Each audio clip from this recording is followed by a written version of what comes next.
Yep. I'm going to read that piece. If you've got something, I need that one that we talked about America real briefly. Well, I tell you what, I want to move on to something else because, boy, I was going to wrap up our Hammer Time and off-the-cuff segments into one great story, but I found a better off-the-cuff for this week. So, in the meantime, let's play the appropriate music. Hammer Time! Oh, yeah, it's Hammer Time. It is time for us to drop the hammer on the douchebag of the week. And we go to Mississippi for this week's winner. This is by Bracy Harris at the Mississippian Clarion Ledger as published by USA Today. This is out of Jackson, Mississippi. Mississippi House Speaker Philip Gunn on Tuesday said that he wants a state representative accused of domestic violence to resign if allegations are true. Listen to this, that he punched his wife in the face for not undressing quickly enough when he wanted to have sex. Gunn, in a statement, called the alleged actions of Republican State Representative Doug McLeod unacceptable. McLeod was arrested Saturday at his home in Lucedale, Mississippi. A George County Sheriff's Department investigative report obtained by the Sun Herald, the newspaper in the UK, says the 58-year-old McLeod was visibly drunk when deputies arrived at the family's home Saturday night. Deputies report McLeod had punched his wife and bloodied her nose. They found blood on the bed and the bedroom floor. When McLeod opened the door and officers told him they were responding to a report of a domestic assault, they wrote that he replied, "Are you kidding me?" The deputies said they could hear McLeod when he walked back inside yelling that the cops are here. Deputies wrote, quote, McLeod had slurred speech and walked slow in a zigzag pattern, end of quote.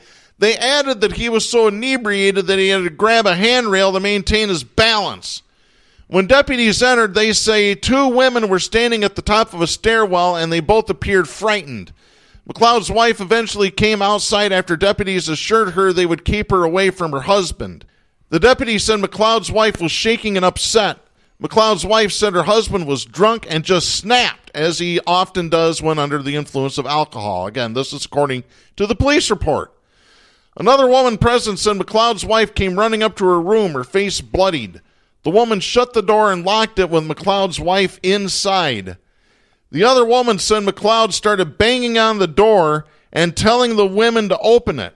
He told the other woman if she didn't open the door that he'd kill her f***ing dog. That's a direct quote. McLeod's wife did not want to go to the hospital by ambulance, but assured authorities that she'd have her daughter take her to get checked so authorities would have a report of the injuries. Well, unbelievable stuff here. It's probably a family value guy like all the Republicans. Yeah. Let me continue here. George County Sheriff Keith Harvard told the newspaper the investigation is still open. The Associated Press reported that McLeod is free on bail and didn't immediately respond to requests for comment. McLeod has represented George and Stone counties since 2012. He's unopposed for re-election this year. Well, that might change. Speaker Gunn, in a statement, said, quote, I have attempted to contact Representative McLeod to request his resignation if, in fact, these allegations are true. These actions are unacceptable for anyone. End of quote. Yeah, man. A worthy winner. Yeah, from the state that wants to control women. Among several states that want to control what women do with their own bodies. The irony is not lost here on me. Like I said, this guy is very deserving of the award. You punch your wife in the face because she doesn't undress quickly enough so that you could have sex with her. No, she probably undressed slowly because she didn't want to have sex with you and was probably too scared to tell you. Yeah, exactly. And this is not indicative of a rogue Republican. This is systemic. And I'll go a step farther. He wasn't drunk out of his mind. He was not drunk out of his mind. That expectation this guy had was the norm. So for Representative Doug McLeod, Republican of Mississippi, we have this message for you. Don't be a douchebag. That's right. Stop beating your wife and stop being a douchebag. I really don't have a lot of sympathy for anybody that puts their hands on a woman in anger. Was he I in really Alabama, don't. Darren, I'm sorry. Mississippi. Okay. What's the Mississippi, difference? Alabama. Isn't it amazing, like crops, the stories that come out of regions of the world? Out of San Francisco, we hear the ban, or they're trying to stop the face recognition procedure, right? Mm-hmm. Out of Alabama, we get a guy punching his wife because he's not getting sex on demand fast enough. Yeah. How about this? Over in, I think it's Iceland, another region that grows progressive crops, not misogyny. They are the first country in Europe to ban, of all things, circumcision. Do they not care about Moses? Do they not care about the mountain of foreskins that have been taken off in the history of the world because of some biblical passages that came from God that said, get me this foreskin of Moses to pay for the sins? Well, I want to read this here because I don't think we're quite there yet with Iceland. I've got this. This is from September 21st of 2018, NBC News. This is by Sephora Smith out of Reykjavik, Iceland. Jews and Muslims on this windswept island in the northern Atlantic Ocean find themselves united against a proposal to ban ritual circumcisions, jeopardizing a fundamental tradition in both religions. The bill aims to outlaw circumcision when not for medical reasons and was introduced by 9 lawmakers from 4 political parties. It claims that any parent allowing the irreversible procedure disregards a boy's right to self-determination. Those found guilty could face up to 6 years in prison. The proposal won support from around 1/3 of Iceland's doctors. Like much of Northern Europe, circumcision is uncommon here, a country about the size of Kentucky and home to 348,000 people. But a whole lot different than Kentucky. Hey, Kentucky, Alabama, they're taking women into prison now for life if they get an abortion. That's a whole lot different. In Kentucky, they have to write legislation saying that you are banned from having sex with animals. That's Kentucky. That's not Iceland. That's Kentucky, folks. Iceland's the same place where they put all of the bankers after the collapse back in, what year was it, 93 or whatever? 99? I can't forget remember what now. year. In jail. We coddled them and they wrote books here. Mm-hmm. But the bill has rattled the Jewish and Muslim communities, with many saying it had been a shock in a place that they usually find tolerant and inclusive. So, yeah, once again, religion is trying to Hang on to that foreskin. Yeah, well, get rid of that foreskin and give it to God. Sacrifice it. I got this one real quick. We talked about this before the show. Once again, religion is costing lives. This is from Cara Berg at Lansing State Journal out of Lansing, Michigan. The Michigan Supreme Court, in an order released Thursday, said it is not child neglect to withhold medical care if parents are doing so because of their legitimate religious beliefs. And that applies even in cases involving child protection. How do you spell theocracy? Now, here's how this case came about.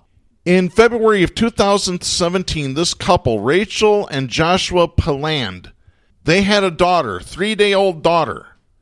She died of medical conditions related to jaundice because the parents refused to seek medical care due to their religious beliefs.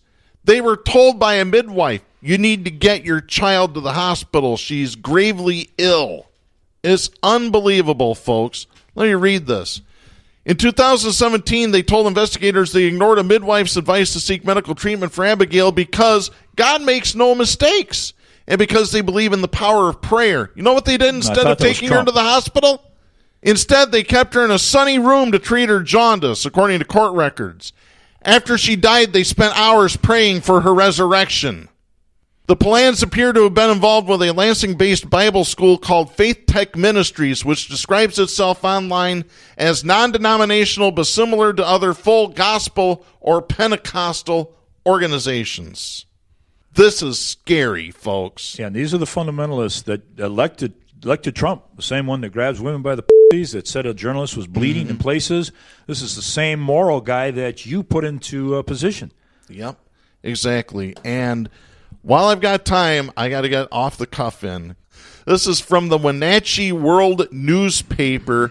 It's by Pete O'Kane. This is out of Kashmir, Washington. A convicted felon accidentally shot himself in the genitals last month at an apartment in Kashmir.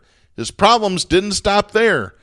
27-year-old Cameron Jeffrey Wilson had a pistol tucked into his front pocket April 5th when the gun discharged, sending a bullet through his testicles and into his thigh, according to a probable cause affidavit filed April 16th in Chelan County Superior Court. Good shooting, Tex. Instead of heading directly to a hospital, Wilson instructed his girlfriend to first drive to Lincoln Park in Wenatchee, where he gave the pistol to a friend.